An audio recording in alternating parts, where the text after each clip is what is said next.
سورہ صاد یہ سورت مکی ہے، یعنی مکہ المکرمہ میں یہ سورت نازل ہوئی ہے۔ تو اس سورت کے نازل ہونے کا پس منظر جو ہے، اور خاص کر اس کی پہلی جو 7 آیات جو ہیں وہ نبی اکرم صلی اللہ علیہ وسلم کا معبودان باطلہ کی تردید کرنا، لات منات حبل عزیٰ وغیرہ جو انہوں نے بت بنائے ہوئے تھے مکہ میں، ان کی تردید کرنا، اور دیگر بھی، یعنی تقریباً ہر قبیلے کا ایک ایک جدا معبود تھا، ہر ایک نے اپنا اپنا علیحدہ معبود بنایا ہوا تھا، بت رکھا ہوا تھا، اس کی پوجا کرتے تھے، ان کو نفع نقصان کا مالک سمجھتے تھے، موت و حیات کا مالک نفع نقصان کا سمجھتے تھے، اور وہ ان کے آباء و اجداد سے چلا آ رہا تھا۔ تو نبی اکرم صلی اللہ علیہ وسلم ان کو منع کرتے تھے، روکتے تھے کہ یہ کچھ نہیں کر سکتے، تو ان کی عبادت کو چھوڑو۔ تو تقریباً 25 افراد پر مشتمل ایک وفد نبی اکرم صلی اللہ علیہ وسلم کے چچا ابو طالب کے پاس آئے۔ چونکہ آپ کے چچا جو تھے ابو طالب، حضرت علی رضی اللہ تعالیٰ عنہ کے جو والد محترم تھے، تو وہ آپ کے بہت بڑے خیر خواہ تھے اور بہت بڑے ہمدرد تھے، اور آپ کے ساتھ بہت تعاون کرتے تھے۔ جو بڑا مشہور و معروف واقعہ ہے شیب ابی طالب والا، جہاں آپ نے کئی سال آپ نے مشقت اٹھائی،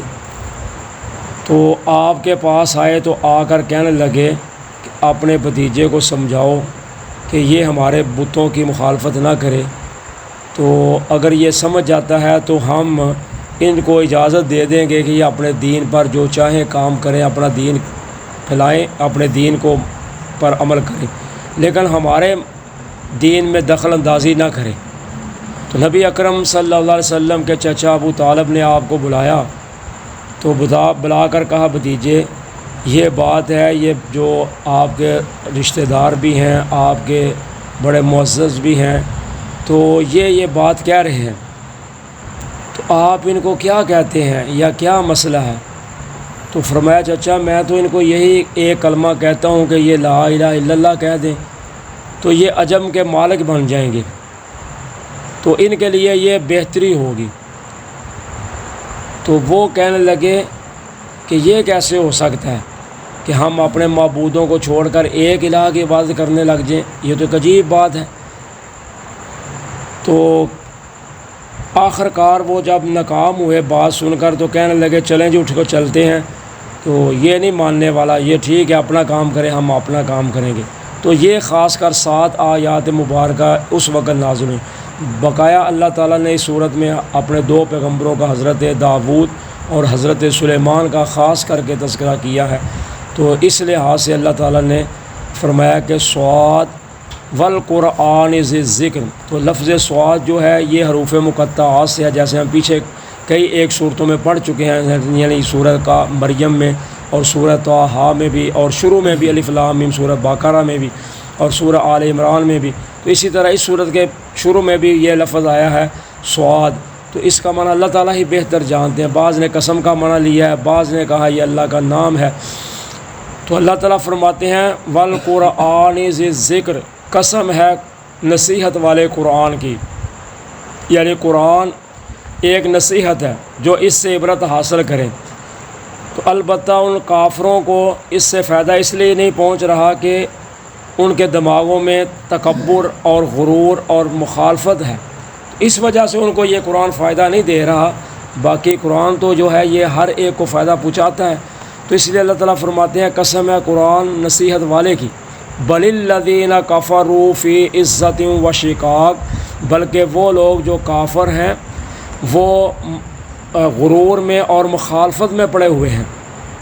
اس لیے ان کو قرآن اثر نہیں کرتا۔ عزت کا معنی ہوتا ہے غرور تکبر، شقاق کا معنی ہوتا ہے مخالفت، یعنی کافر جو لوگ ہیں وہ غرور اور مخالفت میں پڑے ہوئے ہیں، اس وجہ سے، ورنہ اگر وہ اپنے دل سے تکبر فخر غرور نکال دیں تو پھر تو ان کو قرآن فائدہ دے سکتا ہے۔ تو جس کے دل میں تکبر ہے، میں نے سننا ہی نہیں، میں نے اس کو سمجھنا ہی نہیں، غور و فکر ہی نہیں کرنا، تو پھر اس کو قرآن کیا فائدہ دے گا؟ تو اللہ تعالیٰ فرماتے ہیں کم اہلکنا من قبلہم من قرن، کتنی ہی بستیاں یا قومیں ہم نے ان سے پہلے جو ہیں ان کو ہلاک کیا، فنادوا ولا تحین مناس، پس انہوں نے پکارا اور نہ فائدہ دیا اس وقت، اور نہ وہ وقت تھا چھٹکارا پانے کا، خلاصی پانے کا، یعنی جب ہمارا عذاب آ گیا تو پھر قوموں نے ہمیں پکارا، تو فرمایا اس وقت تو خلاصی کا وقت ہی ختم ہو چکا تھا۔ تو جب عذاب آ جائے، بندہ غرغرہ اس کا بولنا شروع ہو جائے، یعنی جو شاہ رگ ہے اس پر موت آ جائے،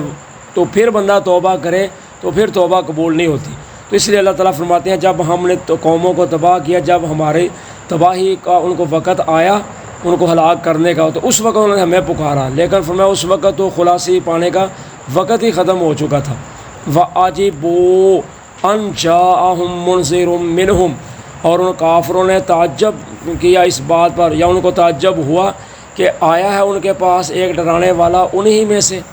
وَقَالَ الْكَافِرُونَ هَذَا سَاحِرٌ كَذَّابٌ، اور کہا کافروں نے یہ جادوگر ہے جھوٹا۔ تو کہنے لگے یہ کیسی تعجب کی بات ہے کہ ہم میں سے ہی ہو کے اس نے نبوت کا دعویٰ کر دیا۔ حالانکہ ان کو یہ سمجھنا چاہیے تھا کہ اگر ہم میں سے ہو کے اس نے نبوت کا دعویٰ کیا ہے تو ہماری زبان میں ہے۔ اگر اللہ تعالیٰ فرماتے ہیں ہم ان پر کوئی فرشتہ نازل کر دیتے یا کوئی اور مخلوق کا کوئی فرد ان پر منتخب کر دیتے تو پھر تو تعجب کی بات ہونی چاہیے تھی نا، کہ بھائی ہم تو انسان ہیں تو ہم پر جن مسلط کر دیا گیا یا فرشتہ کر دیا گیا یا کوئی اور مخلوق، نہ یہ ہماری بات سمجھتا ہے نہ ہم اس کی سمجھتے ہیں۔ تو ان کو تو اس بات پہ خوش ہونا چاہیے تھا کہ ہمارا ہی ہو کر ہم میں ہوا ہے تو یہ ہماری باتیں ہی ہم کو سمجھاتا ہے، لیکن الٹ کام ہوا کہ انہوں نے کہا لو جی ہم میں سے ہی ہو کے یہ ہمیں ڈرانے لگ گیا۔ جیسے آج لوگ کہتے ہیں لو جی ہمارا ہی ہو کر ہماری برادری کا آج یہ بڑا بن گیا، اس کا مطلب ہے ہم پیو داد باؤ دائی سے جو ہیں ہم سب جاہل ہیں، یہ آج پڑھ لکھ گیا نیا پڑھا لکھا ہے۔ تو اللہ تعالیٰ فرماتے ہیں کافر کہنے لگے یہ تو جادوگر ہے اور جھوٹا ہے۔ تو جادوگر اس لیے آپ کو کہتے تھے کہ آپ کی جو زبان سی وہ بہت شیرینی تھی، یعنی میٹھی زبان تھی، آپ کا اخلاق بہت اچھا تھا۔ تو کذاب کہتے تھے کہ اس نے اپنے طرف سے خود ہی بنا لی ہیں باتیں، خود ہی بگڑ لی ہے، کس نے اس کو کہا ہے کہ یہ کچھ نہیں کر سکتے، یہ معبود ہمارا باوا اجداد سب یہ کرتے آ رہے ہیں تو یہ آج کہتا ہے یہ کچھ کر ہی نہیں سکتے، یہ جھوٹا آدمی ہے معاذ اللہ۔ اجعل الآلہۃ الہا واحدا، کیا اس نے کر دیا ہے تمام معبودوں کا ایک ہی معبود؟ ان ھذا لشیء عجاب، بے شک یہ ایک بات ہے بہت ہی عجیب۔ کہنے لگے یہ کیسے ہو سکتا ہے کہ تمام معبودوں کا اس نے ایک ہی بنا کے رکھ دیا؟ یہ دیکھیں یہ نفع کا مالک ہے، یہ نقصان کا مالک ہے، یہ خوشی کا مالک ہے، یہ غمی کا مالک ہے، تو یہ تو ان کے پاس علیحدہ علیحدہ شعبے ہیں، علیحدہ علیحدہ کام کرنے والے ہیں، تو اس نے سب کو ملا کے ایک ہی کر دیا کہ نہیں صرف ایک ہی اللہ آسمانوں والا باقی کچھ بھی نہیں۔ تو یہ کیسے ہو سکتا ہے؟ ایک اللہ کیسے سارا نظام چلائے گا؟ تو یہ دیکھ عجیب بات ہم سن رہے ہیں کہ اس نے کہا جی نہیں یہ سب کچھ نہیں ہے، ایک ہی اللہ ہے۔ وَانْطَلَقَ الْمَلَأُ مِنْهُمْ أَنِ امْشُوا وَاصْبِرُوا عَلَىٰ آلِهَتِكُمْ، اور چل پڑے سردار ان میں سے یہ کہتے ہوئے کہ چلو بھائی تم اپنے معبودوں پر جمے رہو،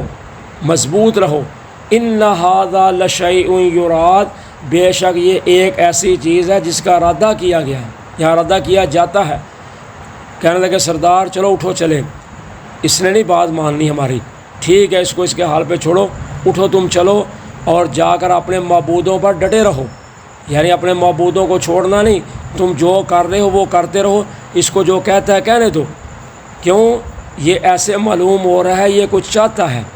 یعنی یہ اپنی عزت بنانی چاہتا ہے یا کوئی مال و متاع چاہتا ہے، اپنی شہرت چاہتا ہے، تو اس لیے تم چھوڑو اس کی بات کو، یہ جو چاہتا ہے اس کو کرنے دو، تم اپنا کام کرو۔ ما سمعنا بہذا فی الملۃ الآخرہ، نہیں ہم نے سنی یہ بات پچھلی قوموں میں۔ ان ھذا الا اختلاق، نہیں ہے یہ بات مگر صرف گڑی ہوئی۔ کہنے لگے ہمارے عرب مکہ جو ہے اس کے ارد گرد جو لوگ یہود و نصارہ رہتے ہیں سب میں یہ ہے کہ وہ غیروں کو معبودوں کو پکارتے ہیں، سب کے معبود ہیں، تو ہم نے تو پچھلی قوموں میں یہ بات سنی نہیں، یعنی کسی نے بھی یہ نہیں کہا کہ سب معبودوں کو چھوڑ کر ایک اللہ کی عبادت کرو۔ پورے عرب میں لوگ جو ہیں غیروں کی عبادت کر رہے ہیں، انہوں نے معبود بنائے ہوئے ہیں، تو آج اس نے نئی بات کر دی ہے۔ تو لہٰذا یہ اس کی من گڑت باتیں ہیں، اس نے خود اختلاق کی ہوئی باتیں کی ہیں، اس لیے اس کی بات نہ مانو، تم اپنا کام کرتے جاؤ۔ تو یہ تھا مشرکین مکہ کا جو مطالبہ تھا، جو انہوں نے آپ کے چچا ابو طالب کے سامنے رکھا، لیکن آپ نے فرمایا چچا میں ان کو صرف یہی بات کہتا ہوں اور میرا ان سے کوئی اختلاف نہیں ہے، تو یہ بات ان کے حق میں بہتر ہے اگر یہ کلمہ لا الہ الا اللہ کہہ لیں تو یہ عرب والے ہیں، تو میرا رب اس وجہ سے ان کو عجم کا بھی بادشاہ بنا دے گا۔ جزاکم اللہ خیر۔